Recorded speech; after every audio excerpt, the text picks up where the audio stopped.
जी students, हमने 20 MCQ discuss कर लिए थे ऑर्गेनाइजेशन टू ह्यूमन एनाटमी के। हमारे लास्ट 10 MCQ रह गए थे, टोटल 30 MCQ थे। ठीक है, अब हम लास्ट 10 MCQ डिस्कस कर लेते हैं। 20 से हमने डिस्कशन स्टार्ट करनी थी अपनी। MCQ नंबर 21 देखिए, radius and ulna are parallel to each other. Radius और अल्लाह पैरेलल होते हैं, किसके?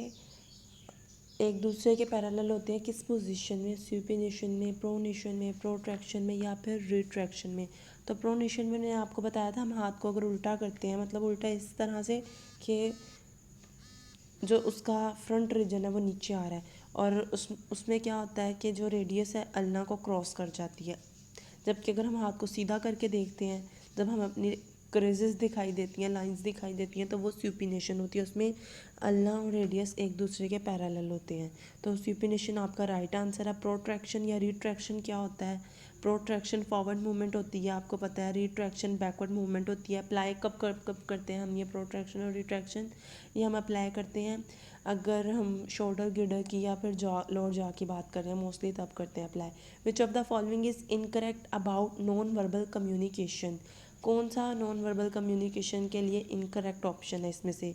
नॉन वर्बल कम्युनिकेशन में पोस्चर और मूवमेंट्स आ जाती हैं, तो बिल्कुल ठीक बात है। हेड नोडिंग करना, सर को हिलाना नोडिंग में, तो ये भी बिल्कुल ठीक है, ये नॉन वर्बल कम्युनिकेशन है। शेगिंग शोल्डर्स की, ये भी एक नॉन वर्बल कम्युनिकेशन है। और फेशियल एक्सप्रेशंस की चेंजेस, ये भी एक नॉन वर्बल कम्युनिकेशन है। ठीक है, तो इसमें से गलत तो कुछ भी नहीं है। ऑल आर करेक्ट एक्सेप्ट, इसमें से सब करेक्ट हैं किसके अलावा? ग्रेट टो जो फुट की उसको हम हॉलेक्स कहते हैं, बिल्कुल ठीक बात है। थम्स होता है उसको पॉलेक्स कहते हैं, बिल्कुल ठीक है। सेकंड फिंगर को हम फोर फिंगर कहते हैं या इंडेक्स फिंगर कहते हैं, बिल्कुल ठीक है। अब जो ये थर्ड फिंगर को इंडेक्स फिंगर कहते हैं, ये गलत हुआ है। थर्ड फिंगर को हम इंडेक्स फिंगर नहीं कहते।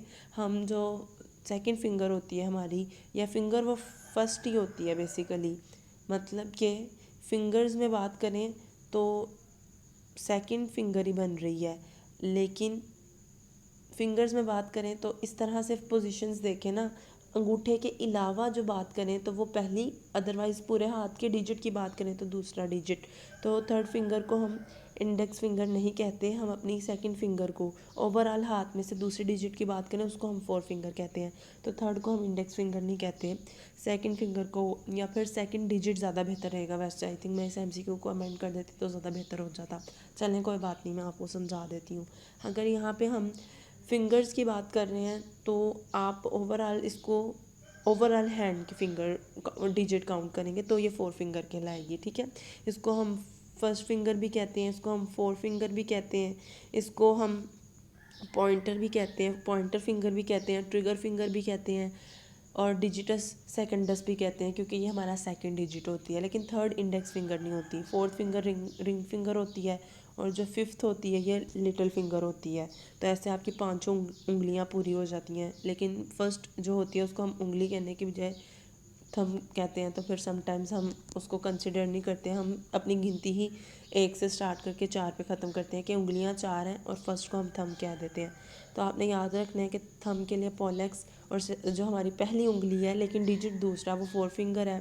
थर्ड को हम कुछ नहीं कहते, फोर्थ को रिंग फिंगर कहते हैं, और फिफ्थ को लिटिल फिंगर कहते हैं। जो सेकंड फिंगर है उसका मैंने आपको बताया कि आपने याद रखना है, जो सेकंड डिजिट है हमारा उसको हम फर्स्ट फिंगर भी कह सकते हैं। गिनती में तो दूसरे नंबर पे ही आ रही है उंगलियों में, मतलब पूरे हाथ में, लेकिन हम उसको फिंगर्स में वो पहली फिंगर है। तो पॉइंटर फिंगर भी कहते हैं, ट्रिगर फिंगर भी कहते हैं, क्योंकि हम अपने हाथ की जितनी भी नॉन वर्बल कम्युनिकेशंस है ना, अगर इशारा करना चाह रहे हैं तो हम सबसे ज़्यादा अपनी पॉइंटर फिंगर यूज़ करते हैं, इसलिए हम उसको पॉइंटर कह देते हैं। ट्रिगर फिंगर कह देते हैं, सेकंड डिजिट है तो डिजिटस सेकंडस कह देते हैं, उसके अलावा इंडेक्स फिंगर कह देते हैं। ठीक है, तो यहाँ पे थर्ड फिंगर इंडेक्स फिंगर कभी भी नहीं होती, ये गलत बात है। At maturity many organs including heart and kidneys have gradually declines later life. जैसे जैसे उम्र बढ़ती है, आपको पता है कि फंक्शनल रिजर्वनेस और स्पेयर कैपेसिटी दोनों की दोनों ही कम होनी स्टार्ट हो जाती हैं, और फिर हम कहते हैं कि एजिंग के साइंस आ रहे हैं। कॉज ऑफ डिजीज़ इज़, तो आपके पास कुछ टर्म्स होती हैं जो आपको 100% क्लैरिटी होनी चाहिए कि डिज़ीज़ की कॉज को हम क्या कहते हैं। डिज़ीज़ की कॉज को हम एटियोलॉजी कहते हैं। ठीक है, cause of disease is called aetiology, ये चीज़ आपने याद रखनी है। कि इसके अलावा पैथोजेनेसिस जो होती है वो क्या होती है? वो मैकेनिज़्म होता है कि जिससे बीमारी फैली है। और उसके अलावा फिर आपके पास डेल्टा ऑप्शन में प्रोग्नोसिस है, बीमारी का जो नतीजा आउटकम है कि लाइकली आउटकम गालबन क्या हो सकता है, जो नतीजा निकलता है वो प्रोग्नोसिस है। यानी कि कुछ चीज़ों में हम जैसे अगर हम बात करते हैं कैंसर्स की कि उसमें टाइप्स हैं हमारे पास, AML है, CML है, ALL है, CLL है, 4 तरह के ल्यूकीमियाज होते हैं। तो हम एक पेशेंट को डोज दे रहे हैं, फिर हम बाद में देखते हैं चेक करके कि इसका प्रोग्नोसिस गुड है या बैड है। और उसके अलावा पहले भी हमें पता होता है कि इस वाली बीमारी का ये AML है, ये ALL है, तो इस वाली का प्रोग्नोसिस अच्छा है, इस वाले का प्रोग्नोसिस बैड है।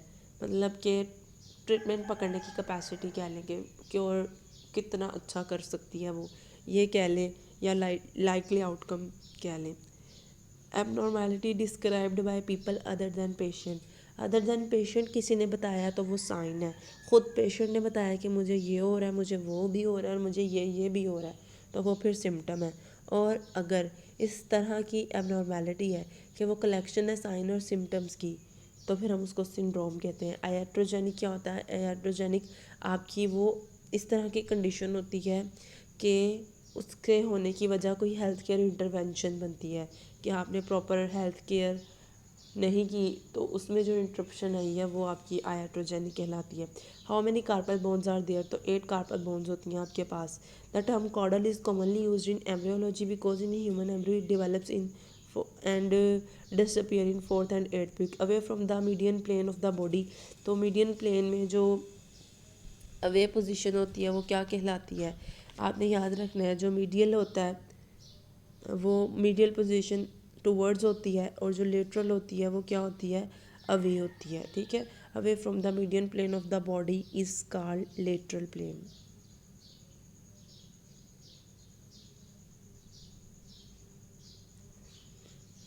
Any plane parallel to median plane, ऐसा कोई भी प्लेन जो पैरेलल मीडियन प्लेन के पैरेलल होता है वो क्या कहलाता है? मीडियन प्लेन की जो भी चीज़ दूर होती है क्या वो सैजिटल प्लेन कहलाती है? दूर नहीं, सॉरी, पैरेलल होती है। यानी plane parallel to median plane is called sagittal plane, coronal plane, frontal plane और हॉरिजॉन्टल प्लेन। तो मीडियन प्लेन के जो भी पैरेलल हो हम उसको सैजिटल प्लेन कहते हैं। 30 MCQ टोटल थे, 20 हमने फर्स्ट रिकॉर्डिंग में डिस्कशन की, फर्स्ट वीडियो जो आपको शेयर होगी उसका लिंक इसमें भी मैं ऐड कर दूंगी, और बाकी जो नेक्स्ट हमारे थे वो हमने इसमें डिस्कस कर लिए। आपको कोई भी किसी भी तरह का इशू हो तो आप मुझसे पूछ सकते हैं। ठीक है, अल्लाह हाफिज़।